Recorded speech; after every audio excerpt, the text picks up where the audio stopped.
संसार बड़ा है, विशाल है, लंबी है यात्रा उसकी। लेकिन संसार के कारण संसार बड़ा नहीं। संसार बड़ा है क्योंकि तुम्हें अपनी कोई खबर नहीं। संसार बड़ा है क्योंकि तुम बेहोश हो। तुम्हारी बेहोशी में ही संसार का विस्तार है। तुम्हारी बेखुदी में ही संसार की विराटता है। जैसे तुम जागे वैसे ही संसार छोटा होगा। इधर तुम जागे उधर संसार खोना शुरू हुआ। जिस दिन परिपूर्ण रूप से कोई जागता है संसार शून्य हो जाता है। इसलिए ज्ञानियों ने संसार को माया कहा। माया अर्थात लगता है कि है और फिर भी नहीं। तुम्हारे सोने में ही जिसका होना है। माया अर्थात तुम्हारे सोने में ही जिसका होना है, तुम्हारे जागने में जिसकी मृत्यु है। माया अर्थात स्वप्न। रात सोए तो स्वप्न का विस्तार है। रात सोए तो स्वप्न में सच्चाई है। रात सोए तो स्वप्न में यथार्थ है।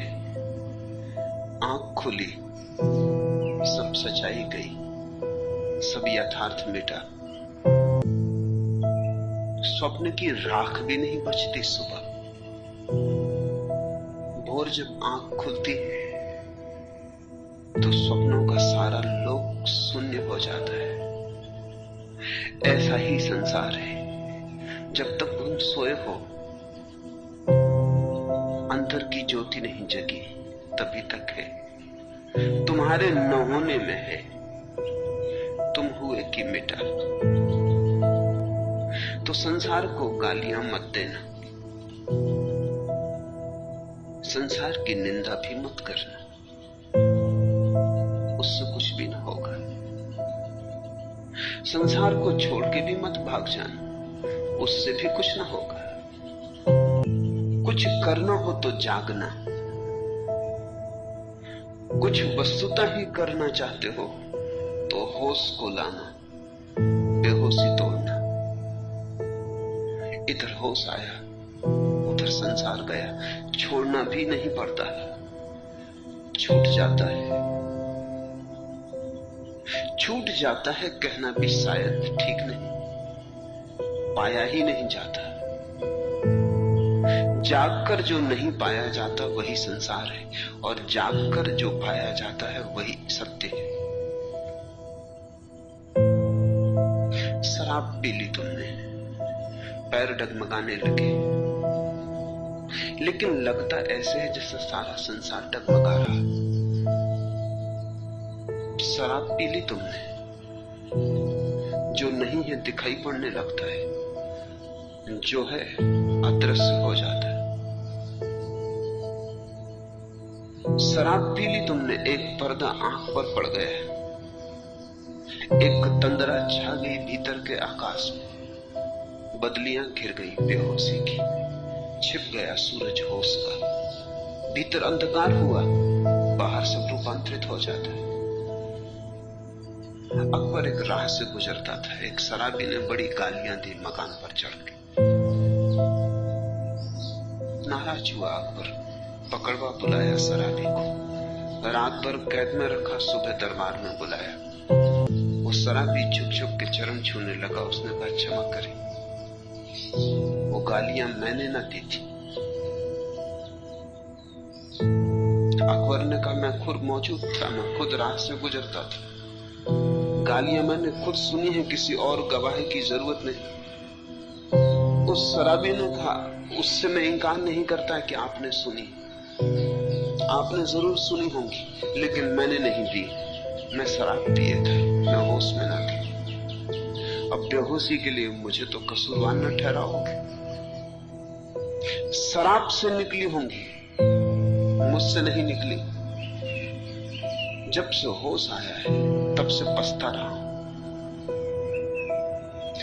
तुमने जो कुछ किया है बेहोशी में किया है। जब होश आएगा पछताओगे। तुमने जो बसाया है बेहोशी में बसाया है। जब होश आएगा तब तुम पाओगे रेत पर बनाए महल। इंद्रधनुषों के साथ जीने की आशा रखी, कामनाओं के सेतु फैलाए कि शायद उनसे सत्य तक पहुंचने का कोई उपाय हो जाए। तुम्हारी तंद्रा में ही तुम्हारे सारे संसार का विस्तार है। बुद्ध का पहला सूत्र है, जागने वाले की रात लंबी होती। थके हुए के लिए यात्रा लंबी होती, योजन लंबा होता, कोस लंबा होता। वैसे ही सद्धर्म को न जानने वाले मूढ़ों के लिए संसार बड़ा होता है।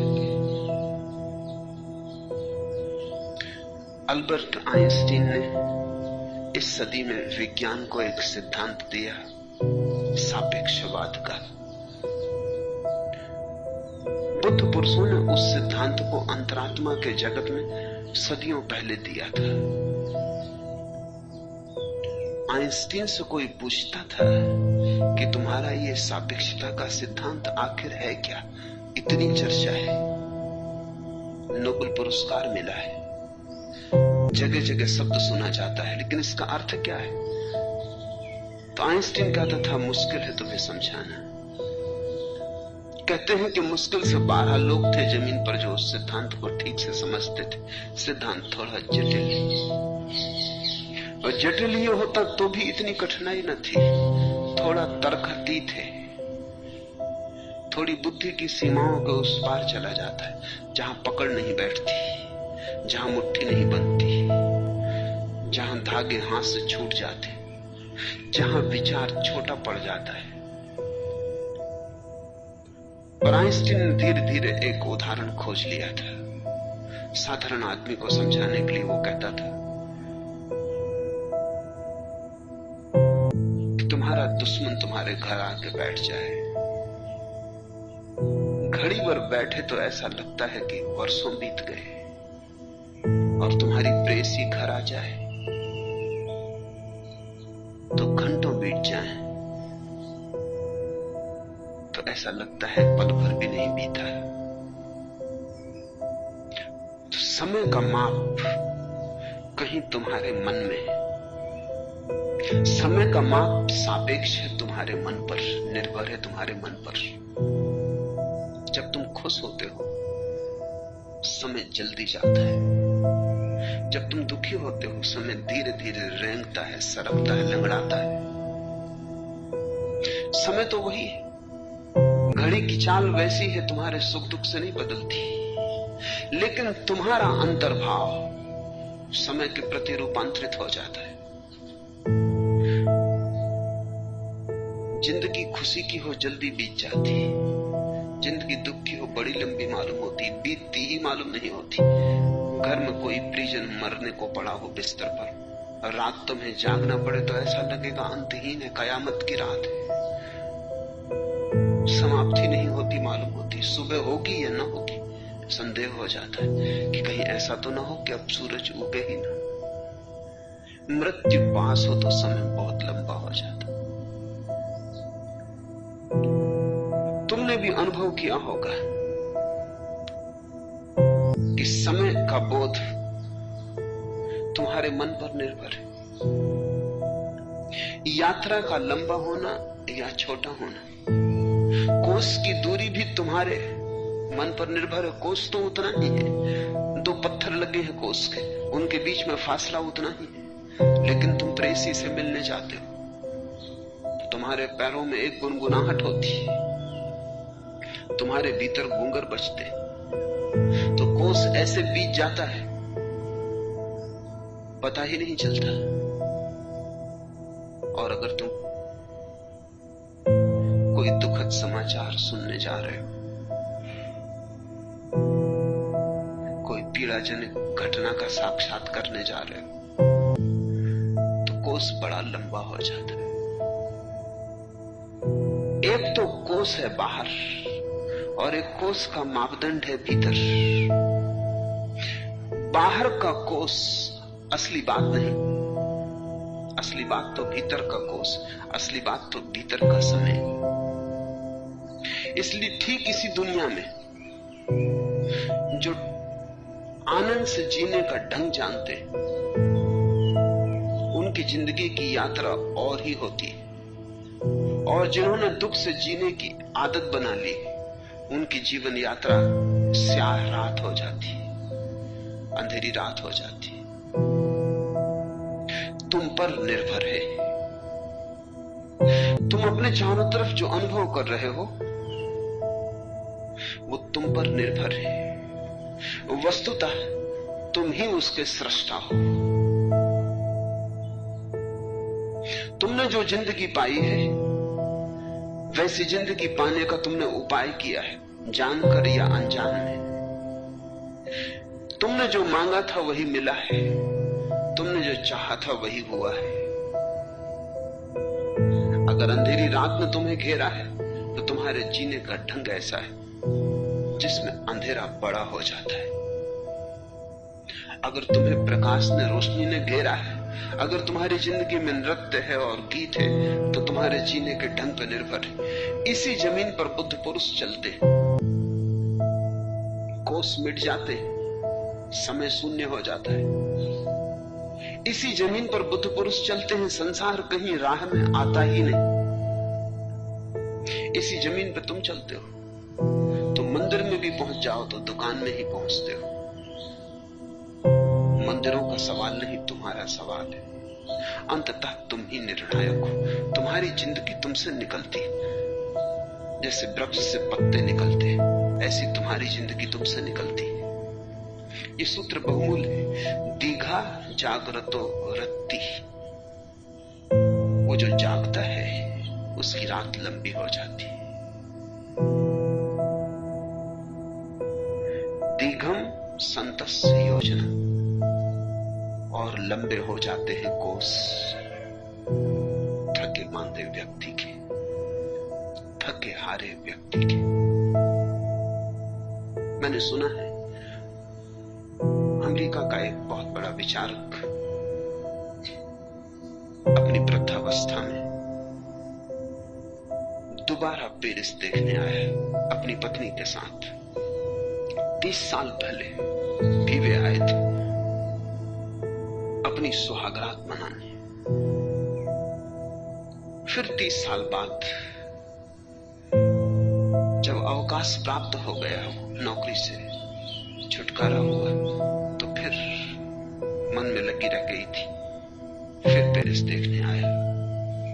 पेरिस देखा लेकिन कुछ बात जची नहीं। वो जो 30 साल पहले पेरिस देखा था, वो जो आभा पेरिस को घेरी थी 30 साल पहले, वो कहीं खो गई मालूम पड़ती थी, धूल जम गई थी।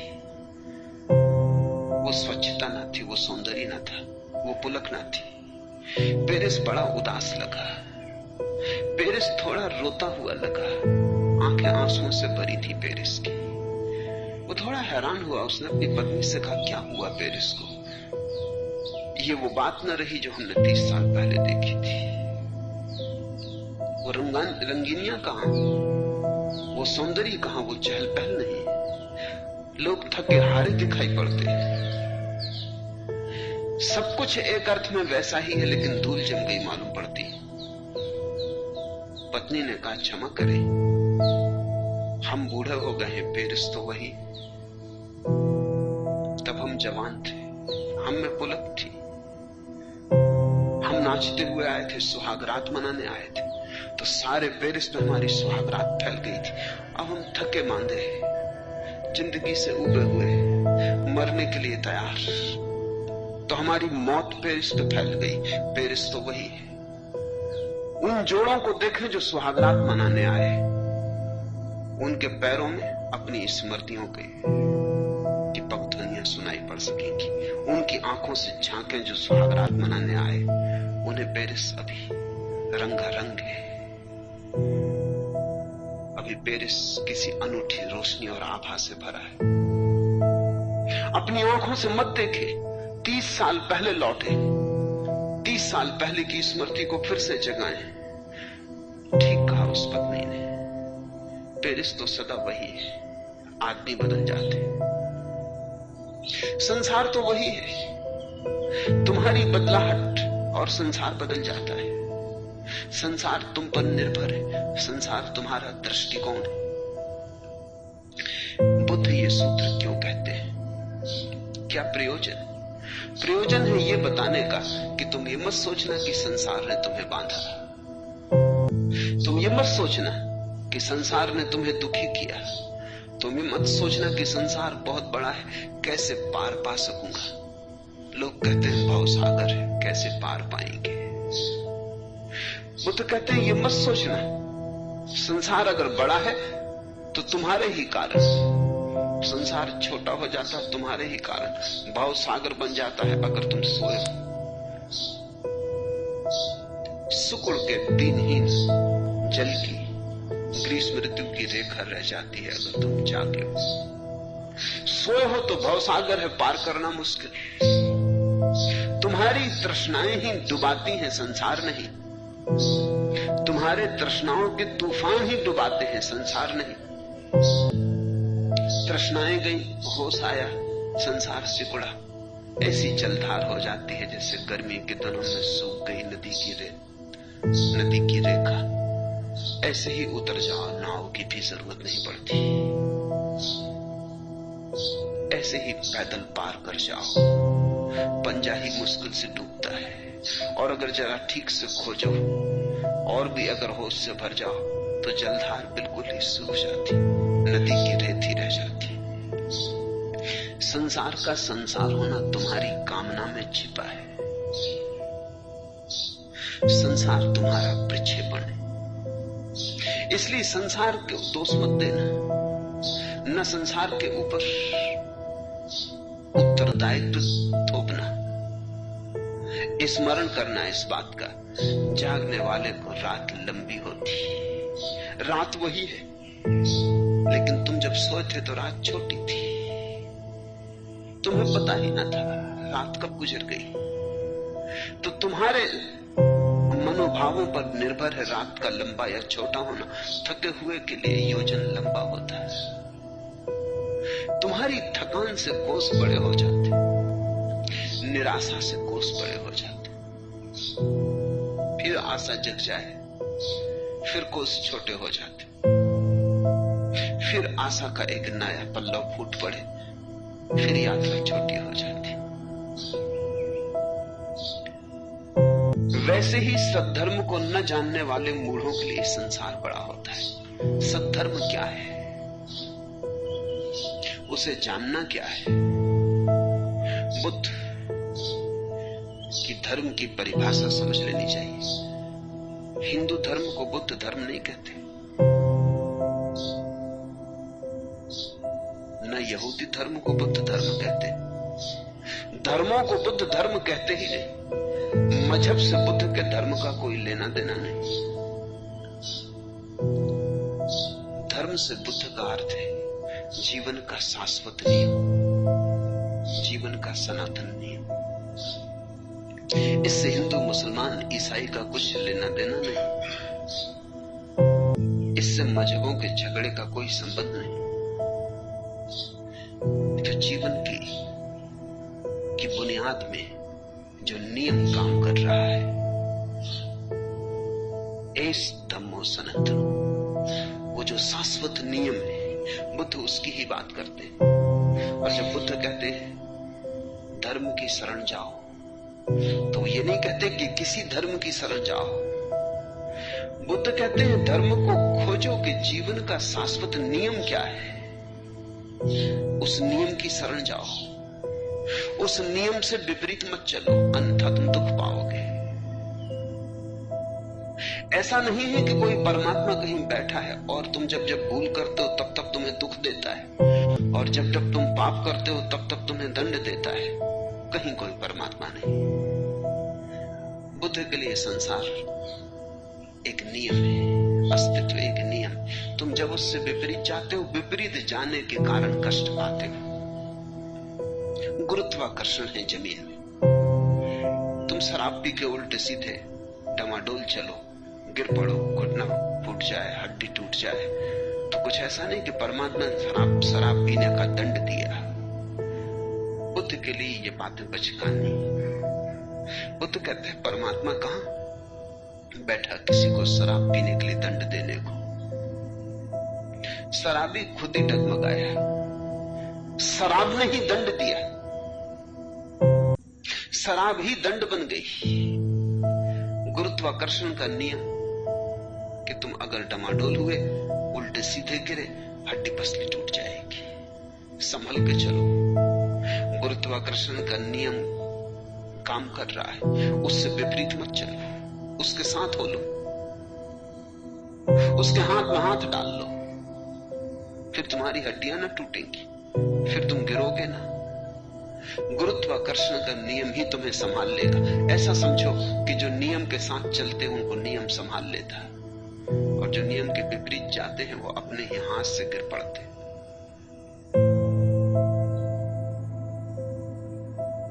जीवन का कौन सा नियम शाश्वत है? जीवन का कौन सा नियम सबसे गहरा है?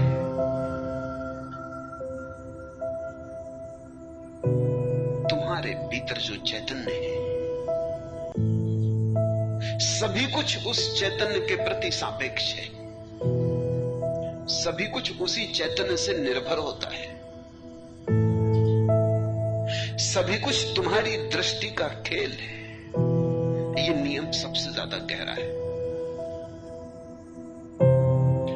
राह से तुम चलते हो, कंकड़ पड़ा दिखाई पड़ जाता है, सूरज की सुबह की रोशनी में ऐसे चमकता है जैसे हीरा हो, दौड़ के तुम उठा लेते हो। कंकड़ ने नहीं दौड़ाया, हीरा भी नहीं दौड़ा सकता है। तुम्हारी वासना फैली, तुम्हारी वासना ने धोखा खाया, तुम्हारी वासना रंगीन पत्थर पर टिक गई, तुम्हारे भीतर सुगबुगाहट उठी, तुम्हारे भीतर वासना में पल्लव आए, सपने जगे कि हीरा लाखों करोड़ों का क्षण भर में हिसाब हो गए। दौड़ पड़े, पता भी ना चला कब दौड़े। हीरे ने नहीं दौड़ाया, हीरा तो वहां है ही नहीं, दौड़ाएगा क्या। पास पहुंचे, हाथ में उठाया, सूरज की रोशनी का जाल टूट गया, पाया कंकड़, वापस फेंक दिया, शिथिल अपने रास्ते पे चल पड़े। उदास हो गए,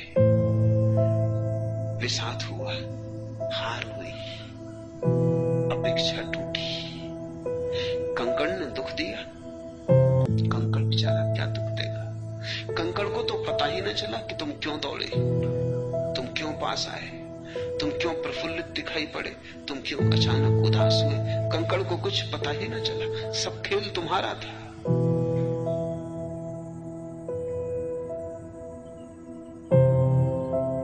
दौड़े,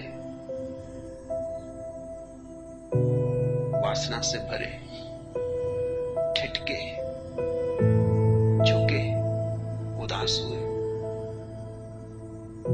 फिर अपनी राह पे चल पड़े। भरथरी ने घर छोड़ा, देख लिया सब, खूब देखकर छोड़ा। बहुत कम लोग इतने पककर छोड़े संसार को जैसा भरथरी ने छोड़ा।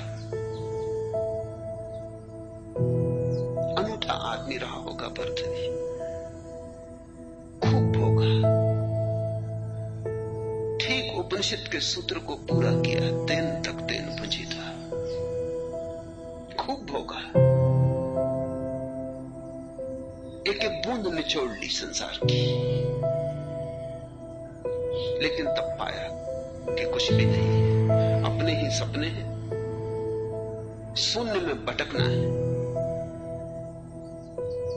भोगने के दिनों में श्रृंगार पर अनूठा शास्त्र लिखा, श्रृंगार सतन,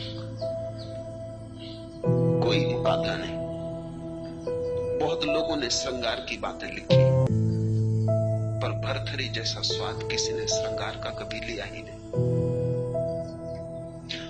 भोग के अनुभव से श्रृंगार के शास्त्र का जन्म हुआ।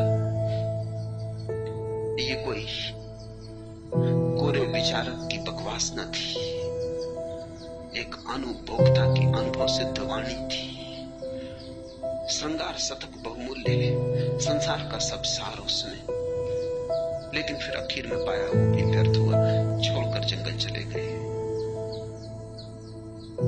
फिर वैराग्य शतक लिखा, फिर वैराग्य का शास्त्र लिखा, उसका भी कोई मुकाबला नहीं।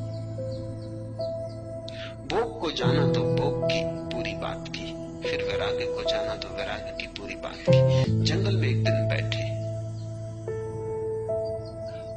अचानक आवाज आई, दो घुड़सवार भागते हुए चले आ रहे हैं दोनों दिशाओं से। चट्टान पर बैठे, छोटी सी पगडंडी, घोड़ों की आवाज से आंख खुल गई। आंख बंद किए बैठे थे, आंख खुली तो सूरज की रोशनी में सामने ही बड़ा एक बहुमूल्य हीरा देखा। बहुत हीरे देखे थे, बहुत हीरों के मालिक रहे थे, पर ऐसा हीरा खुद भी नहीं देखा था। एक क्षण में छलांग लग गई, एक क्षण में मन ने वासना जगा ली, एक क्षण में मन भूल गया वैराग्य, एक क्षण में मन भूल गया वो सारे अनुभव विषाद के, वो सारा अनुभव भोग का, वो तिक्तता, वो कड़वाहट, वो तलखी जो मन में छूट गई थी भोग से, सब भूल गया। एक क्षण में वासना उठ गई, एक क्षण को ऐसा लगा कि उठे उठे, और उसी क्षण ख्याल भी आ गया, अरे पागल, सब छोड़कर आया, व्यर्थता जानकर आया, फिर भी कुछ शेष बचा मालूम पड़ता है, अभी भी उठाने का मन। बैठ गए, किसी को भी पता न चला, कानो कान खबर न हुई। ये तो भीतर की बात थी, कोई बाहर से देखता भी होता तो पता न चलता, क्योंकि ये तो भीतर ही वासना उठी, भीतर ही बैठ गई। संसार उठा और गया, एक क्रांति घट गई, एक इनकलाब हो गया, और तभी वो दोनों घुड़सवार आके खड़े हो गए। दोनों ने अपनी तलवारें हीरे के पास रोक दी, और दोनों ने कहा, पहले मेरी नजर पड़ी। कोई निर्णय तो हो न सकता था, तलवारें खिंच गई। क्षण भर में दो लाशें पड़ी थी, तड़फ थी, लहूलुहान। हीरा अपनी जगह पड़ा था, सूरज की किरण अब भी चमकती थी।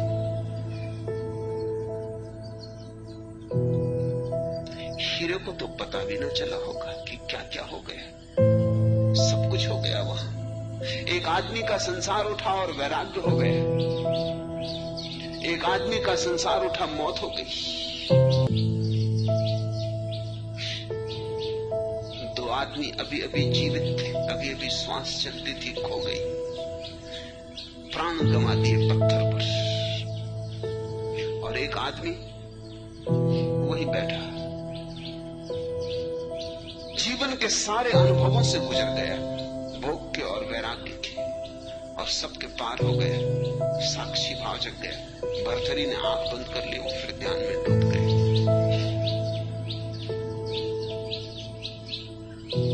जीवन का सबसे गहरा सत्य क्या है? तुम्हारा चैतन्य। सारा खेल वहां है, सारे खेल की जड़ें वहां है, सारे संसार के सूत्र वहां हैं। तो जब बुद्ध कहते हैं जिसने सद्धर्म को ना जाना, उन मूढ़ों के लिए संसार बहुत बड़ा है, भवसागर अपार है, पार करना असंभव है। बुद्ध कहते हैं नावें मत खोजो, नावों की कोई जरूरत नहीं, जागो, सद्धर्म में जागो। भवसागर सिकुड़ जाता है, पैदल ही उतर जाते हैं। तुम्हें अपना पता हो जाए तो तुम इतने बड़े हो कि संसार बिल्कुल छोटा हो जाता है। तुम्हारी तुलना में ही संसार का बड़ा होना या छोटा होना तुम्हारी अपेक्षा में, तुम बड़े छोटे हो गए। तुम्हारे छोटे होने के कारण संसार बड़ा दिखाई पड़ता। जागो तो तुम पाओगे तुम विराट हो।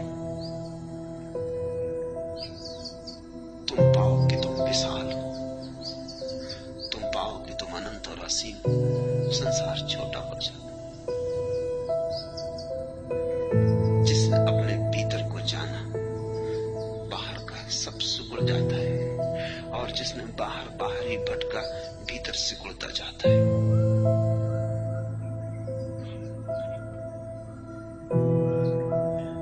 और ये जो बाहर की तरफ जीने वाला आदमी इस जिंदगी तो कमाता ही है, मरने के आखिरी क्षण तक भी इसे होश नहीं आता, मौत भी इसे जगा नहीं पाती, मौत भी तुम्हें सावधान नहीं कर पाती, मौत भी तुम्हें होश नहीं दे पाती। और क्या चाहते हो? जीवन में सोए रहते हो समझ में आता है, लेकिन मौत का ख्याल भी तुम्हें दिल में लाता नहीं। मौत भी द्वार पर आ जाती है तो भी आदमी बाहर की ही दौड़ में लगा रहता है, सोचता ही रहता है। काबा की तरफ दूर से सिजदा कर लूं या दहर का आखिरी नजारा कर लूं? मरते वक्त भी, मरण सैया पर भी आदमी के मन में यही सवाल उठते रहते हैं। काबा की तरफ दूर से सिजदा कर लूं या दहर का आखिरी नजारा कर लूं? मंदिर को प्रणाम कर लूं या इतनी देर संसार को और एक बार देख लूं? या दहर का आखिरी नजारा कर लूं? कुछ देर की मेहमान है जाती दुनिया, एक और गुनाह कर लूं कि तौबा कर लूं? जा रही दुनिया, कुछ देर की मेहमान है जाती दुनिया, जरा और थोड़ा समय हाथ में, एक और गुनाह कर लूं कि तौबा कर लूं? पश्चाताप में गवाऊं ये समय कि एक पाप और कर लूं? ये तुम्हारी कथा है, ये तुम्हारे मन की कथा है, यही तुम्हारी कथा है, यही तुम्हारी व्यथा भी। मरते दम तक भी आदमी भीतर देखने से डरता है, सोचता है थोड़ा समय और रस ले लो, थोड़ा और दौड़ लो। इतना दौड़ के भी तुम्हें समझ नहीं आती कि कहीं पहुंचे नहीं, इतने भटक के भी तुम्हें ख्याल नहीं आता कि बाहर सिवाय भटकाव की कोई मंजिल नहीं। जिन्हें ख्याल आ जाता है मौत तक नहीं रोकते, जिन्हें ख्याल आ जाता है, जिस क्षण ख्याल आ जाता है उसी क्षण उनके लिए मौत घट गई और उसी दिन एक नए जीवन का आविर्भाव होता है, एक पुनर्जन्म होता है। वो पुनर्जन्म ही सत्धर्म है। उस दिन से ही भीतर की यात्रा शुरू होती, उस दिन से चेतना के विस्तार में जाना शुरू होता है।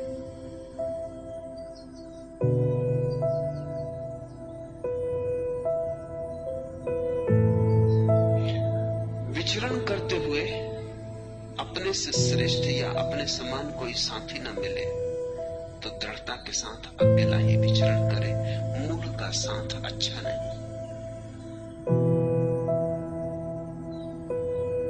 विचरण करते हुए जिन्होंने सद्धर्म का सूत्र पकड़ा, जो अपने भीतर की यात्रा पर चले, उन्हें कुछ बातें याद रखनी जरूरी। पहली, विचरण करते हुए अपने से श्रेष्ठ या अपने समान कोई साथी न मिले तो दृढ़ता के साथ अकेला ही विचरण करे, मूल का साथ अच्छा नहीं। क्यों? जिन्हें भीतर जाना हो उन्हें किसी ऐसे व्यक्ति का साथ नहीं पकड़ना चाहिए जो अभी बाहर जा रहा हो, क्योंकि उसके कारण तुम्हारे जीवन में द्वंद्व और बेचैनी और अड़चन आएगी। ऐसे किसी व्यक्ति का साथ नहीं पकड़ना चाहिए जो अभी भी प्रायश्चित करने को तैयार नहीं, अभी भी पाप की योजना बना रहा है। एक और गुनाह कर लूं कि तौबा कर लूं, जो अभी सोच रहा है काबा की तरफ दूर से सिजदा कर लूं या दहर का आखिरी नजारा कर लूं। उसके साथ तुम्हारा होना खतरे से खाली नहीं, क्योंकि उसके साथ होने के एक ही मार्ग है, या तो वो तुम्हारे साथ भीतर जाए या तुम उसके साथ बाहर जाओ। और बाहर जाने वाले लोग बड़े जिद्दी, बाहर जाने वाले लोग बड़े हठीले, बाहर जाने वाले लोग चट्टानों की तरह कड़े, और तुम अभी नए नए भीतर की तरफ चले हो, तुम अभी नए नए अंकुर हो, और बाहर जाने वाला कड़ी चट्टान। ये संग साथ ठीक नहीं, ये खतरनाक है। डर यही है कि तुम्हारा अंकुर टूट जाए, चट्टान न टूटे। डर यही है कि तुम तो उसे भीतर न ले जा पाओ, वही तुम्हें बाहर ले जाए। तो बुद्ध कहते हैं संग ही करना हो तो सत्संग करना। अगर धर्म की यात्रा पर जाना हो तो उनके साथ होना जो धर्म की यात्रा पर कम से कम तुम्हारे जितने तो भीतर हो ही। अगर कोई आगे गया मिल जाए तो सौभाग्य, लेकिन अपने से ज्यादा मूढ़ व्यक्तियों का साथ मत करना।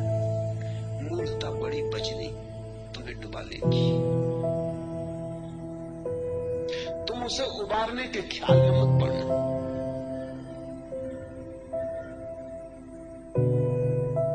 तुम उसे उबार सकोगे तभी जब तुम अपने केंद्र पर पहुंच गए, जब तुम्हारी यात्रा सफल हुई,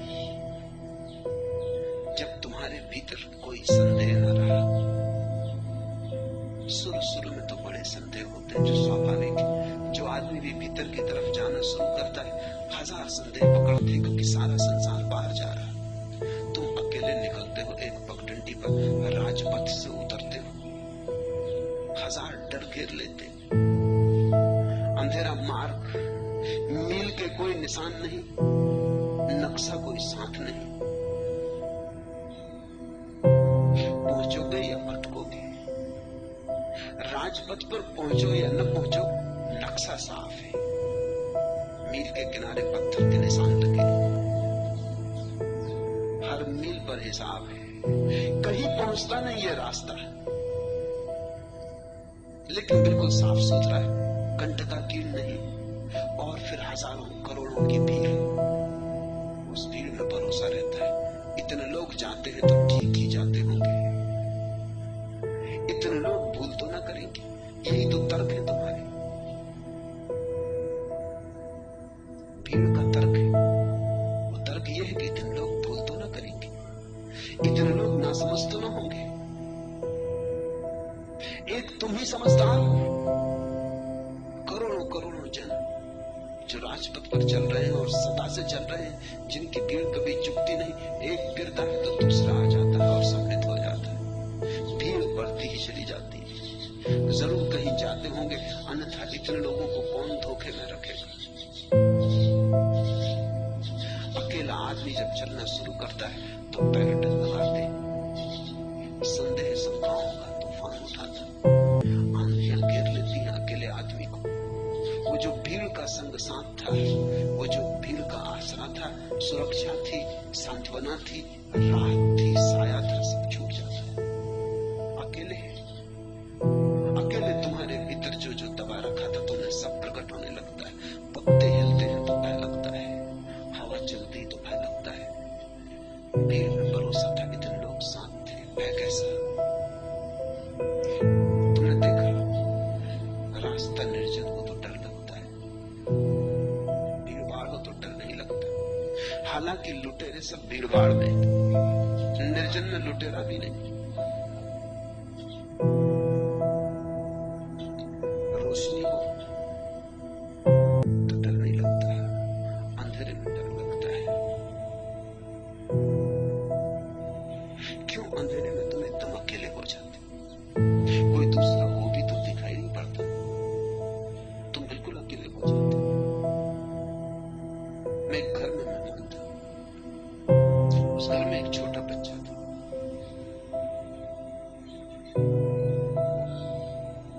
बड़ा भयभीत था भूत प्रेतों से। तो घर के लोग उसे मेरे पास ले आए, उन्होंने कहा कुछ इसको समझाएं, न मालूम कहां से ये भय पकड़ गया है। घर का जो पाखाना था वो आंगन के पार था, वहां उसको अगर ले जाना पड़ता तो किसी को साथ जाना पड़ता है रात। वो बाहर खड़ा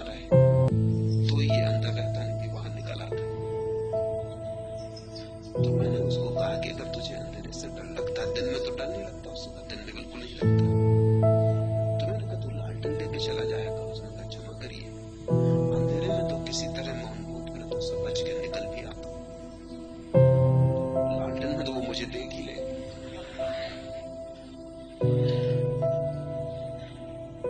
मुझे उसकी बात जची। अंधेरे में तो किसी तरह धोखाधड़ी देके यहां वहां से भाग के वो निकल ही आता है, लालटेन में तो और मुसीबत हो जाती। क्या करना? उजाले में ज्यादा डर हो सकता है क्योंकि दूसरा भी तुम्हें देख रहा है। अंधेरे में क्या डर है?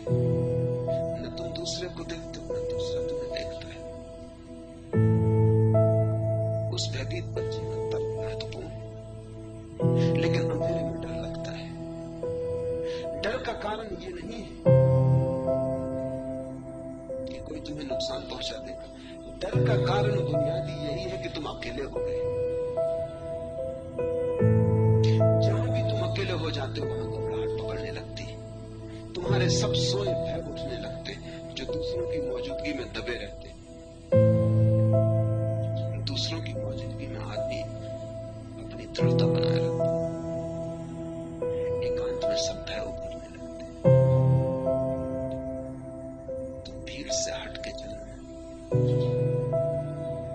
कठिन, मन होगा कि किसी का सांप पकड़ ले।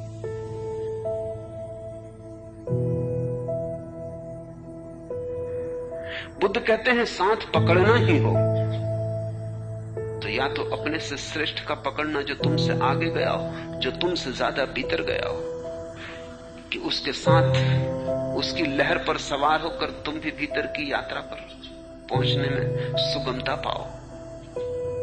अगर ये न हो, अगर कोई सद्गुरु न मिले, आगे गया हुआ व्यक्ति न मिले, तो कम से कम ऐसे का साथ पकड़ना जो कम से कम उतना तो हो जा ही रहा हो जितना तुम गए हो।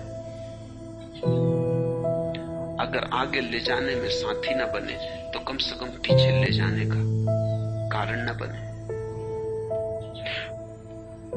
और अगर ये भी ना हो सके, क्योंकि ये भी बहुत मुश्किल है, तो अकेले ही विचरना मूढ़ का साथ अच्छा नहीं।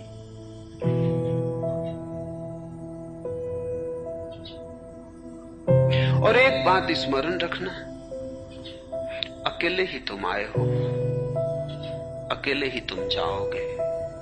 सब संग साथ मन को समझाने की बातें, इसलिए अकेले होने की कला तो सीखनी ही पड़ेगी। और ये भी ख्याल रखने की बात है कि जितना आदमी अपने भीतर गया होगा उसके साथ तुम उतना ही साथ भी पाओगे और अपने को अकेला भी पाओगे। भीड़ पैदा होती है बहिर्मुखी व्यक्तियों से, अंतर्मुखी व्यक्तियों से भीड़ पैदा नहीं होती। ये बड़ा चमत्कार है। अगर एक कमरे में 10 अंतर्मुखी व्यक्ति बैठे हो तो 10 व्यक्ति नहीं बैठे, एक एक व्यक्ति बैठा है। अंतर्मुखी व्यक्ति अपने भीतर है, बाहर कोई सेतु नहीं बनाते। अगर 10 बहिर्मुखी व्यक्ति बैठे हो तो 10 नहीं बैठे, भीड़ 10,000 की है, क्योंकि प्रत्येक व्यक्ति बाकी 10 से जुड़ रहा है और 1000 तरह के संबंध पैदा हो रहे हैं। अंतर्मुखी व्यक्ति अगर साथ भी होते तो एक दूसरे को अकेला छोड़ते। जिसके साथ होके भी तुम अकेले रह सको वही साथ करने योग्य है। जिसके साथ होके भी तुम्हारा अकेलापन दूषित न हो, जिसके साथ होके भी तुम्हारे अकेलेपन का व्यभिचार न हो, तुम्हारा कुंवारापन कायम रहे, तुम्हारी तन्हाई, तुम्हारा एकांत शुद्ध रहे, जो अकारण तुम्हारी तन्हाई में प्रवेश न करे, जो तुम्हारी सीमाओं का आदर करे, जो तुम्हारे एकांत को व्यर्थ ही नष्ट भ्रष्ट न करे, जो आक्रामक न हो। तुम जब बुलाओ तो पास आए, उतना ही पास आए जितना तुम बुलाओ। तुम जब अपने भीतर जाओ तो तुम्हें अकेला छोड़ दे। बुद्ध बुद्ध ने भिक्षुओं का बड़ा संघ खड़ा किया। बुद्ध के भिक्षुओं के संघ की परिभाषा यही है, ऐसे लोगों का संग साथ जो संग होते भी संग नहीं होते, जिनका अकेलापन कायम रहता है। क्योंकि अंतर्मुखी व्यक्ति जो अपने भीतर जा रहे हैं वो दूसरे से संबंध नहीं बनाते। 10,000 भिक्षु बुद्ध के साथ चलते थे, बड़ी भीड़ थी, एक पूरा गांव था, लेकिन ऐसा सन्नाटा छाया रहता था जैसे बुद्ध अकेले चलते हो। 10,000 लोग चलते थे, अकेले अकेले चलते थे। 10,000 लोग साथ साथ नहीं चलते थे, अपने अपने भीतर जा रहे हैं, अपनी अपनी मस्ती में।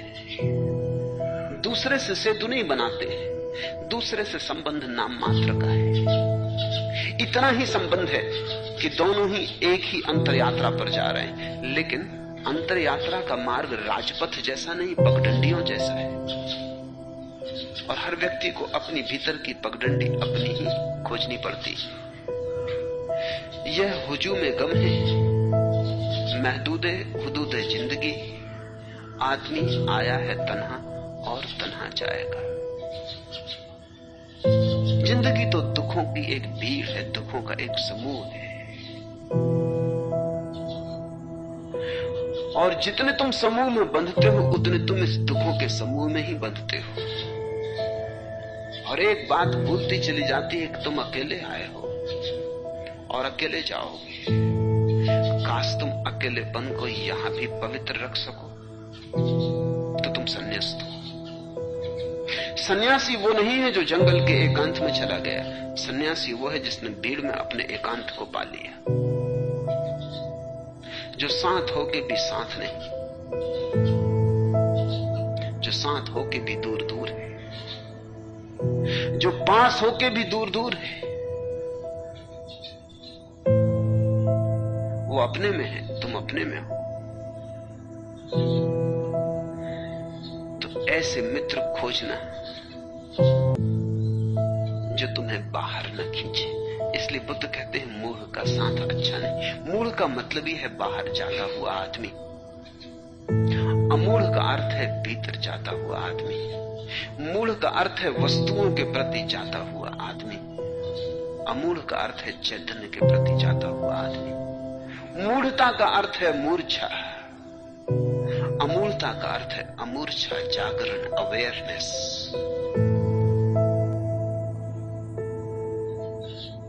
पुत्र मेरे हैं, धन मेरा है, इस प्रकार मूढ़ चिंतारत होता है। परंतु मनुष्य जब अपना आप नहीं है तब पुत्र और धन अपने कैसे होंगे? अत्ता ही अत्नो नत्थि, अपने भी हम अपने नहीं। कुतो पुत्तो कुतो धनम, तो धन और पुत्र तो हमारे कैसे होंगे? हम ही अपने नहीं, हम ही अपने से पराए। इसे थोड़ा समझे। मूढ़ का अर्थ है जो कहता है पुत्र मेरे हैं, धन मेरा है, वस्तुओं की तरफ, संबंधों की तरफ तृष्णातुर भागती चेतना का नाम मूढ़ता है। वस्तुएं मेरी, जो अपने होने के बोध को वस्तुओं के संग्रह से बढ़ाता है। इतनी वस्तुएं मेरी हैं, इतना बड़ा राज्य मेरा है, इतना धन मेरे पास है, इतने मेरे पुत्र हैं, इतने मेरे संबंधी हैं, इतने मेरे मित्र हैं। जो इस भांति अपने को फैलाता है, ये फैलाव ही संसार है। जितनी बड़ी ये फैलाव की व्यवस्था हो जाती है, उतना ही जो अकड़ के चलता है कि मैं बड़ा हूं। वस्तुओं के सहारे जो बड़ा होने की सोच रहा है, सीढ़ियों पे चढ़ के जो सोचता है हम ऊंचे हो जाएंगे, काश बात इतनी आसान होती। तुमने छोटे बच्चों को देखा हो, बाप बैठा हो तो कुर्सी के पास स्टूल रख के खड़े हो जाते हो, कहते हैं देखो मैं तुमसे बड़ा हूं। सीढ़ियों पर चढ़ के जो सोचता हो कि हम ऊंचे हो जाएंगे, सीढ़ियों पर चढ़ के शरीर ऊपर पहुंच जाएगा, लेकिन तुम्हारी ऊंचाई तो भीतर की वही रहेगी। तुम जो थे वही के वही रहोगे। क्या फर्क पड़ेगा? आदमी को चांद पर पहुंचा दो, आदमी आदमी ही रहेगा। यही बीमारियां, यही उपद्रव। आदमी को चांद पर बसा दो, आदमी ऐसे ही युद्ध करेगा, ऐसी ही हिंसा, यही खून और खराबी, यही उत्पात। कोई फर्क ना पड़ेगा। चांद की ऊंचाई से आदमी में थोड़ी ऊंचाई आती है। आदमी तो एक ही ऊंचाई से ऊंचा होता है, वो चैतन्य की ऊंचाई है, वो चैतन्य का ऊर्ध्वगमन है। सीढ़ियां चढ़ने से नहीं, आत्मा चढ़ने से। बाहर के सोपानों पर यात्रा करने से नहीं, भीतर के सोपानों पर यात्रा करने से। एक तो गौरी शंकर बाहर है, उस पर तुम चढ़ जाना। तेंजिंग चढ़ा और चढ़े लोग, हिलेरी चढ़ा, इससे कोई मनुष्यता की ऊंचाई थोड़ी आ जाती है। एक गौरी शंकर भीतर है, उसको ही हम समाधि का शिखर कहते हैं। उसी को हमने कैलाश कहा है। उसी शिखर पर शिव का निवास है, उसी शिखर पर बुद्धों का वास है। कहना चाहिए तुम्हारी प्रबुद्धता में, तुम्हारे रोज रोज जागने में एक घड़ी ऐसी आती कि तुम्हारे भीतर कोई भी सोया हुआ कण नहीं रह जाता, सब जाग गया होता है, सब रोशन। एक भी कोना तुम्हारे अंतर का अंधकार में भरा नहीं रह जाता, दबा नहीं रह जाता। भीतर बस रोशनी ही रोशनी हो जाती। तुम नहाए हुए भीतर की सूरज की रोशनी में, तुम अपने शिखर पर प्रतिष्ठित, तुम कैलाश को उपलब्ध। सहस्त्रार कहा है योगियों ने उसे, तुम्हारी आखिरी ऊंचाई चैतन्य की। कहो परमात्मा, समाधि, संबोधि, निर्वाण, मोक्ष, अंतर नहीं पड़ता शब्दों से, लेकिन भीतर की कुछ सीढ़ियां चढ़नी है। मूल वही है जो बाहर की सीढ़ियां चढ़ रहा है और बाहर की सीढ़ियों पर भरोसा कर रहा है और सोचता है सीढ़ियों पर चढ़ के मैं चढ़ जाऊंगा। बाहर धन इकट्ठा करता है और सोचता है इससे मेरी निर्धनता मिट जाएगी। निर्धनता मिटती है जरूर, पर भीतर का धन खोजना पड़ता है। भीतर है निर्धनता तो भीतर के धन से ही मिटेगी। बाहर के धन से भीतर की निर्धनता कैसे मिटेगी? साम्राज्य बड़ा होता जाएगा, तुम तो जैसे थे वैसे ही रहोगे। भय है कि कहीं और न सिकुड़ जाओ, क्योंकि साम्राज्य बढ़ाने में तुम्हें आत्मा गंवानी पड़ेगी। साम्राज्य बड़ा करना हो तो तुम्हें चुकाना पड़ेगा मूल्य, अपनी आत्मा के कतरों से तोड़ तोड़ के, बांट बांट के अपने को मिटाना पड़ेगा। पुत्र मेरे, धन मेरा है, इस प्रकार मूढ़ चिंतारत होता है। मूढ़ की सारी चिंता यही है। अगर मूढ़ की खोपड़ी में उतरो तो धन, पद, पुत्र, इनके अतिरिक्त तुम कुछ भी ना पाओगे। तुम ऐसा कूड़ा करकट पाओगे कि मूढ़ की खोपड़ी जैसे म्युनिसिपल का कचरा घर, जिसमें जन्मों से कोई सफाई नहीं हुई है। वो तो अच्छा है कि खोपड़ी में परमात्मा ने खिड़कियां नहीं बनाई, नहीं तो कोई तुम्हारी खोपड़ी में झांक ले तो सब रहस्य खुल जाए। तो ऊपर हम मुस्कुराए चले जाते हैं, ऊपर से हम अपने को सुंदर बना लेते हैं, मुस्कुराहटों में ढांक लेते हैं, फूलों में सजा लेते हैं। इससे क्या फायदा? रंगीन लबादों के तले रूह जलती रहे, घुलती रहे, बस मुर्दा रहे, ओंठ हंसते हो दिखावे के तबस्सुम के लिए, दिल गमे चीज से बोझल रहे, आजुर्दा रहे। इससे क्या फायदा? रंगीन लबादों के तले खूब रंगीन कपड़ों में हम अपने को छिपा लेते, शायद दूसरों को धोखा भी हो जाता हो रंगीन लबादों के कारण, मखमली लिबास के कारण। इस रंग बिरंगे इंद्रधनुषी वस्त्रों के कारण, शायद दूसरों को धोखा भी हो जाता हो, लेकिन नहीं, दूसरों को भी ना होता होगा, क्योंकि वे भी तो यही कर रहे हैं। उन्हें भी तो तुम्हारा गणित मालूम, उनका भी तो यही गणित है। इससे क्या फायदा रंगीन लबादों के तले रूह जलती रहे? किसे धोखा दे रहे हो? धन इकट्ठा होता जाता है, भीतर निर्धनता खलती है, सालती है। तुमने अमीर आदमियों में थोड़ा झांक कर देखा, उनकी जलती रूह देखी? तुम वहां भीतर छिपे हुए भिखारी पाओगे, भिखारियों से भी बदतर भिखारी पाओगे, क्योंकि भिखारी की भिक्षा तो उसके पात्र के भर जाने से पूरी हो जाती, फिर फिक्र छोड़ देता, फिर रात पैर फैलाकर सो जाता है वृक्ष के तले। अमीर का भिखमंगापन रात भी जारी रहता है, उसके सपनों में भी छाया रहता है, उसके सपनों में भी वही धन की दौड़ जारी रहती, भिक्षा पात्र हाथ में रहता है। भिखारी के भिक्षा पात्र की तो सीमा है, कल की तो चिंता नहीं, आज रोटी मिल गई बहुत। धनी के भिक्षा पात्र कभी नहीं मरते।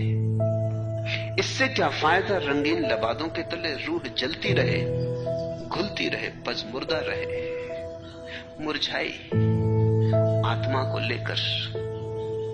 अगर तुमने बहुत फूल भी अपने चारों तरफ समझ सजा लिए और आत्मा मुरझाती गई, इससे क्या फायदा? ओंठ हंसते हो दिखावे के तबस्सुम के लिए, और सिर्फ इसलिए हंसते हो कि लोगों को तुम्हारी मुस्कुराहट का ख्याल बना रहे, और भीतर आंसू दबे हो, इससे क्या फायदा? ओंठ हंसते हो दिखावे के तबस्सुम के लिए, दिल गमे जीत से बोझल रहे, और जिंदगी और हृदय सिर्फ दुख में दबा रहे, आजुर्दा रहे, दुखी रहे। भीतर नरक हो और बाहर तुमने झूठे किस्से और कहानियां अपने संबंध में फैला रखे हो। नहीं, इससे कुछ भी फायदा नहीं। पुत्र मेरे, धन मेरा है, इस प्रकार मूर्ख चिंतारत होता है। ऐसे वो लबादों के संबंध में ही सोचता रहता है। रूह जलती रहती, आत्मा सड़ती रहती, भीतर नासूर बनते जाते हैं, भीतर आंसू इकट्ठे होते जाते हैं, और ऊपर से वो झूठी मुस्कुराहटों का अभ्यास करता चला जाता है। किसे तुम धोखा देते हो?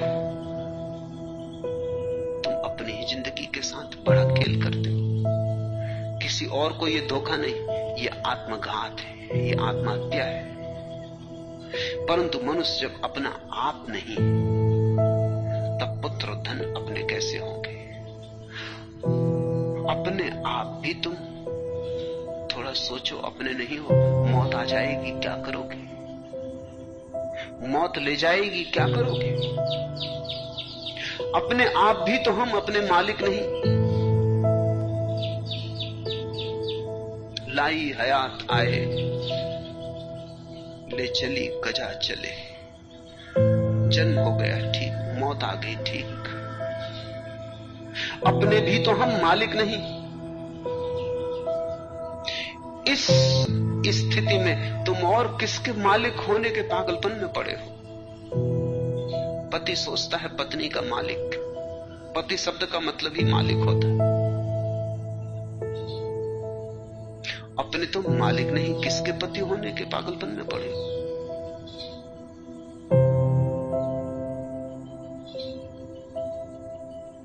कल एक मित्र ने सन्यास लिया और पूछा कि मैं सन्यासियों को स्वामी क्यों कहता हूं?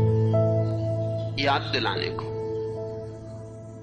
कि जब तक तुम अपने स्वामी नहीं, तब तक किसी और चीज के स्वामी होने के पागलपन में मत पड़ना। दुनिया में दो ही तरह के लोग हैं, एक जो अपने मालिक है, सन्यास्त, जो अपनी मालकियत की खोज में है, कम से कम सन्यास्त, जिन्हें कम से कम ये समझ में आ गया कि और कोई मालकियत काम की नहीं, सब मालकियत धोखे की है। चीखते रहो, चिल्लाते रहो, मेरा मकान है, मकान यहीं पड़ा रह जाता, तुम चले जाते हो। सब ठाठ पड़ा रह जाएगा जब लाख चलेगा बंजारा। जो तुम्हारा नहीं है वो तुम्हारे साथ न जा सकेगा, वही तुम्हारे साथ जाएगा जो तुम्हारा है। उसको ही खोज लो जिसके तुम वस्तुतः मालिक हो। उसी को बुद्ध सद्धर्म कहते हैं। वही जीवन का परम अनुभव खोज लो जो तुम्हारा है और बस तुम्हारा है और सदा तुम्हारा होगा। मनुष्य जब अपना आप नहीं है, अत्ता ही अत्नो नत्थि, अपने ही अपने नहीं है हम, अब किसके और दावेदार बने। मूढ़ दूसरों पे दावे करता है। जिसे मूढ़ता तोड़नी हो उसे एक ही दावा खोजना चाहिए, अपने पर।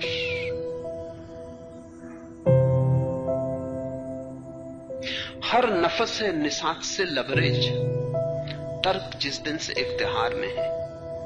हर नफस है निसात से लबरेज, हर श्वास सुख चैन से भर गई।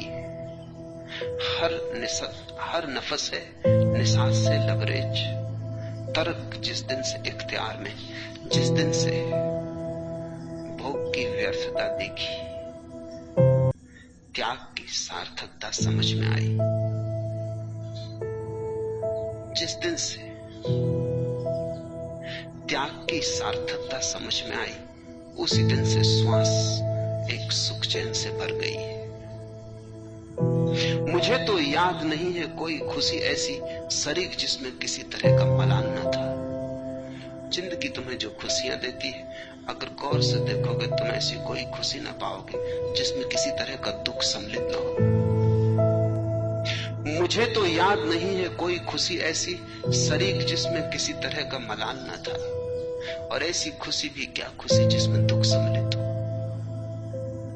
ऐसा अमृत क्या अमृत जिसमें जहर सम्मिलित हो। ऐसी जिंदगी भी क्या जिंदगी जिसमें मौत सम्मिलित हो।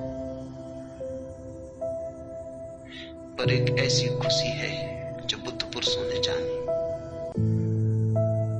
जहां श्वास श्वास एक परम आनंद से भर जाती है, एक निगूढ़ आनंद से भर जाती। लेकिन वो तभी जब त्याग का अर्थ समझ में आ जाए। भोगी है वो इकट्ठा करने में लगा है, त्यागी वो है जिसे ये समझ में आ गया कि अपने ही होना है, अपनी ही मालकियत खोजनी है। दूसरे की मालकियत की खोज भोग है, अपनी मालकियत की खोज त्याग है। पुत्र मेरे हैं, धन मेरा है, इस प्रकार मूढ़ चिंतारत होता है। परंतु मनुष्य जब अपना आप नहीं, तब पुत्र और धन अपने कैसे होंगे। उस आदमी का साथ मत करना जो मूढ़ है, उससे बचना। मूढ़ता छूत की बीमारी है। भाग खड़े होना मूढ़ से, अकेले होना बेहतर। बुद्ध कहते हैं अकेले होना बेहतर, अकेले ही चल लेना।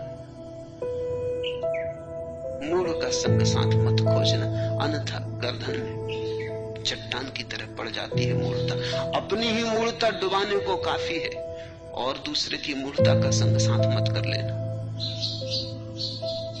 ठीक उल्टी घटना घटती जब तुम किसी ऐसे साथी को खोज लेते हो जो मूढ़ नहीं है। उसका संग साथ नाव जैसा हो जाता है, उसके सहारे तुम दूर तक पार हो सकते हो। जो मूढ़ अपनी मूढ़ता को समझता है वह इस कारण ही पंडित है। पंडित की बड़ी सीधी व्याख्या बुद्ध कर रहे हैं। जो मूढ़ अपनी मूढ़ता को समझता है वह इस कारण ही पंडित है। जिसने जान लिया कि मैं मूढ़ हूं, उसके पांडित्य का प्रारंभ हुआ। जिसने जाना कि मैं अज्ञानी हूं, ज्ञान की पहली किरण फूटी। जिसने समझा कि मैं अंधकार में हूं, प्रकाश की तरफ उसकी अभिप्सा की यात्रा शुरू हुई। जिसने जाना कि मैं बीमार हूं, वो औषधि की तलाश में निकल ही जाएगा। प्यास को पहचान लिया, सरोवर को खोजने से कैसे बचोगे। हाँ, खतरा तो तब है जब तुम प्यास को प्यास ही नहीं जानते।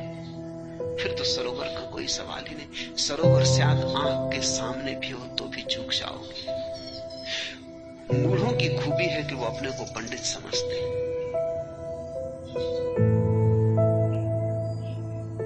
हजारों लोगों के निकट, हजारों लोगों के जीवन में झांकने का मुझे मौका मिला। इनमें मैंने पंडितों से ज्यादा मूढ़ दूसरे व्यक्ति नहीं देखे। पंडित कभी कभी मेरे पास आ जाते, मैंने इंतजाम किए हैं कि वो ना आ पाए, फिर भी कभी रास्ता खोज लेते। पंडित जब भी मेरे पास आ जाते हैं तो मुझे बड़ी हैरानी होती है कि उनका क्या करूं। उनको कोई साथ नहीं दिया जा सकता। 2 दिन पहले ही एक पंडित का आगमन हुआ।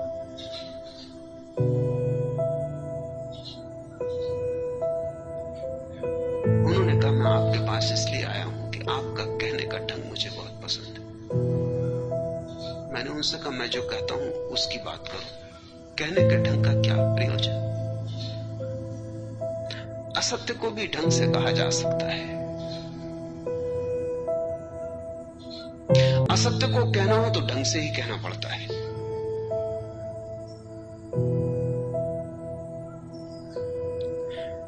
कहने के ढंग से कोई बात सच नहीं हो जाती। कहने के ढंग की फिक्र छोड़ो, तुम तो मुझे ये कहो जो मैं कहता हूं। तो उन्होंने कहा कि जो आप कहते हैं वो तो मैं भी कहता हूं। कहने के ढंग का ही फर्क है।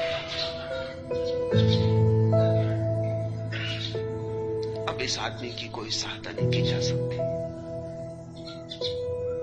ये आदमी सहायता की जरूरत है, मगर इसको ख्याल है कि ये जानता है। वो कहने लगे, मैं खुद ही समझाता हूं लोगों को आत्मज्ञान।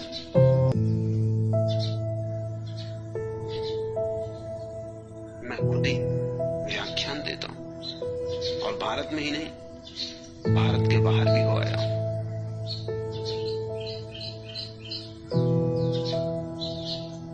फिर मैंने पूछा कि फिर तुम यहां किस लिए आए हो? कि नहीं, आपके पास आया हूं कि ध्यान सीख लूं। ये पंडित की मुसीबत है, तुमसे कह रहा हूं। ध्यान का क्या करोगे? आत्मज्ञान जब तुम लोगों को ही समझाते हो तो तुम्हें तो हो ही गया होगा। अब ध्यान का क्या करना है?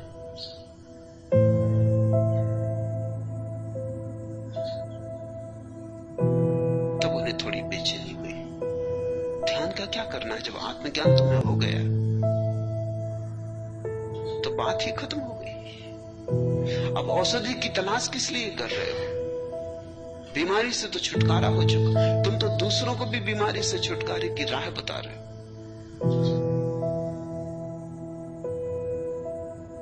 तब उस आदमी के चेहरे पे परेशानियां आ गई। वो ध्यान तो समझना चाहता है क्योंकि आत्मज्ञान तो हुआ नहीं। जल तो पाना चाहता है, लेकिन ये भी स्वीकार नहीं करने को तैयार है कि प्यासा है, क्योंकि वो अहंकार को चोट लगती है। तो मैंने कहा, तब आना जब तुम स्वीकार कर लो कि प्यास है, क्योंकि ये पानी उन्हीं के लिए है जिनको प्यास हो।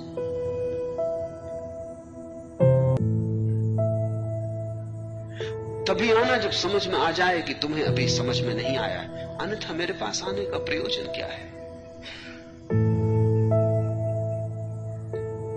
पंडित को साथ देना, सहारा देना बड़ा मुश्किल।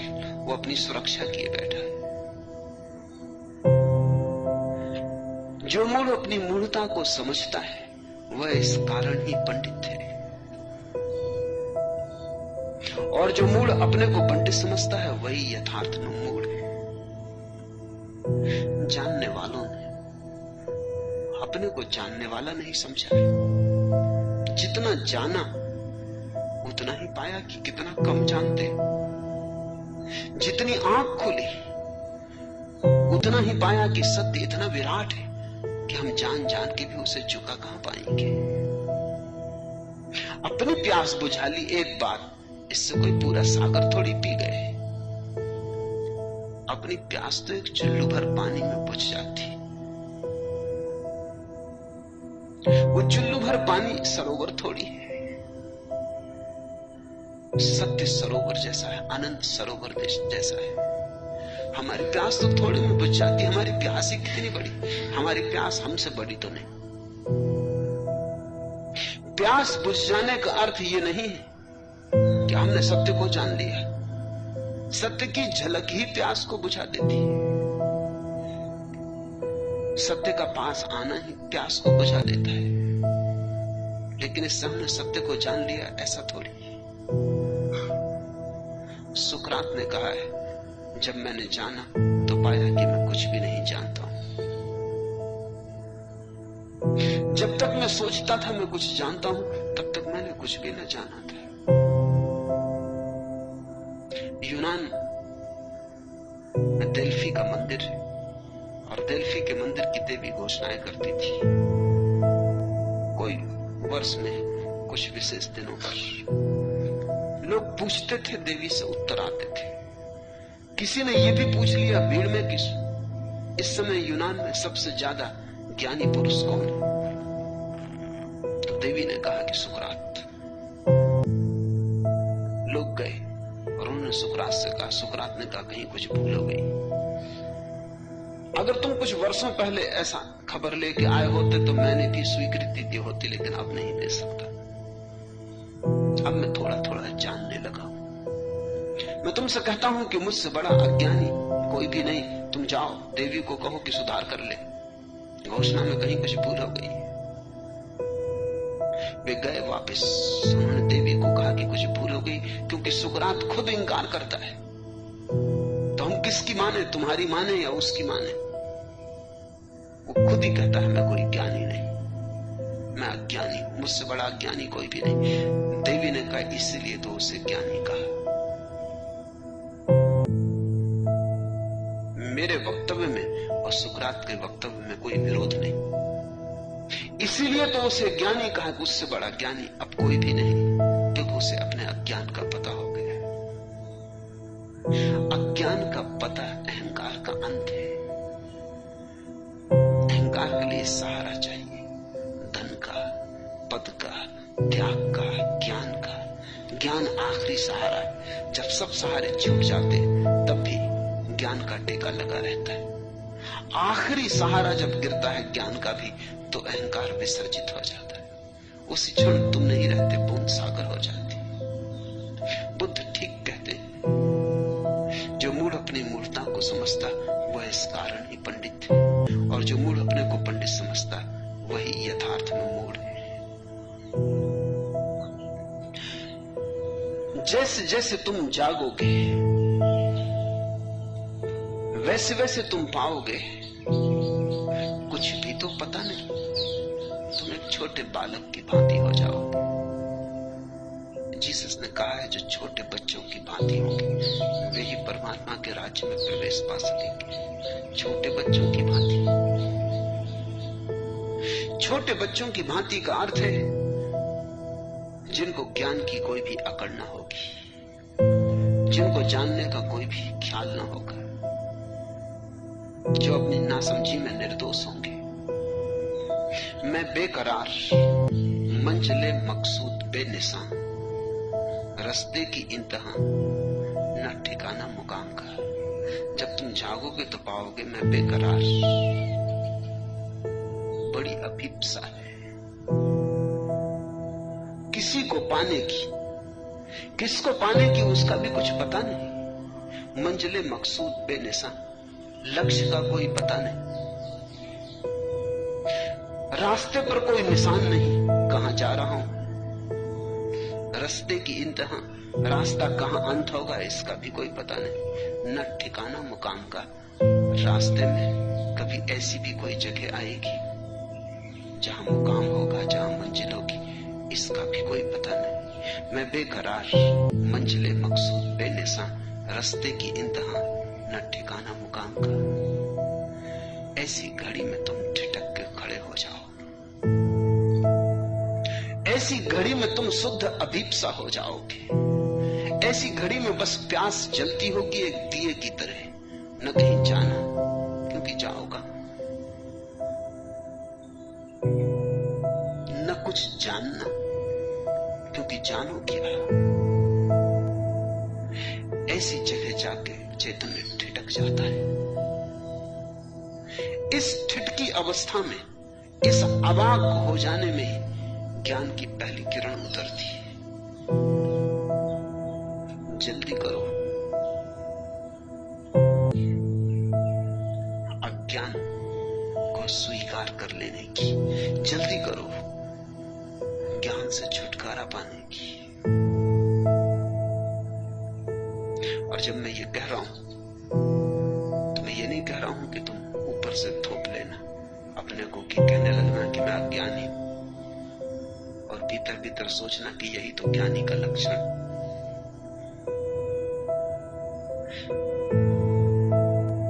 ये ज्ञानी का लक्षण, लेकिन ज्ञानी को इसका पता नहीं होता।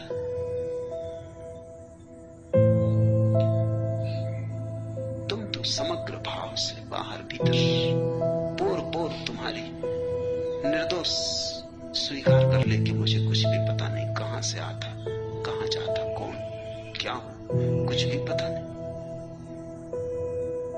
ऐसी बेपता हालत में क्या करोगे? ठिठक के खड़े हो जाओगे, चेतन अकंप हो जाएगा, तुम एक छोटे बच्चे की भांति हो जाओगे। पुनः तुम्हारा बचपन आएगा, दूसरा बचपन। इस दूसरे बचपन में ही ऋषियों का जन्म होता है। इस दूसरे बचपन में ही ज्ञान का पहला आविर्भाव होता है, पहला सूत्रपात होता है।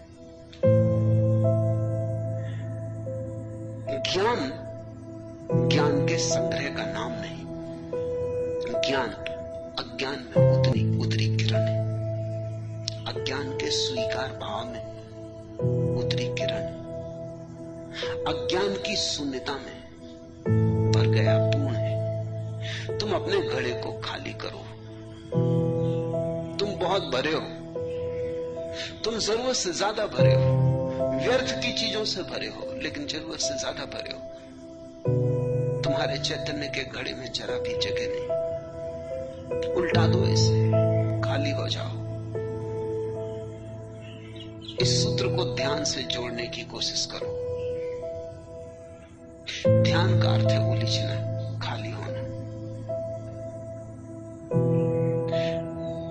ध्यान तुम्हारे भीतर जो कूड़ा करकट भरा है, जिसको तुम ज्ञान कहते हो, उससे तुम्हें उलझ देगा, खाली कर देगा। ध्यान तुम्हारे घड़े को खाली कर देगा ज्ञान से। ध्यान तुम्हें जगाएगा तुम्हारे अज्ञान के प्रति। यह पहली घटना होगी, और जिस दिन घड़ा खाली हो जाएगा उसी दिन तुम पाओगे उसी खाली घड़े में उतरने लगा कुछ अलौकिक।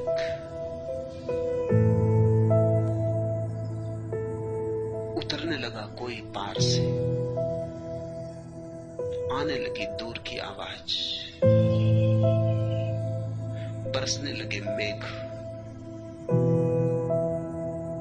उसी क्षण आकाश पृथ्वी से मिलता है, उसी क्षण परमात्मा आत्मा से। वही क्षण संबोधि का क्षण। तो ध्यान दो काम करता है, इधर तुम्हें खाली करता है तथाकथित ज्ञान से, उधर तुम्हें तैयार करता है वास्तविक ज्ञान के लिए।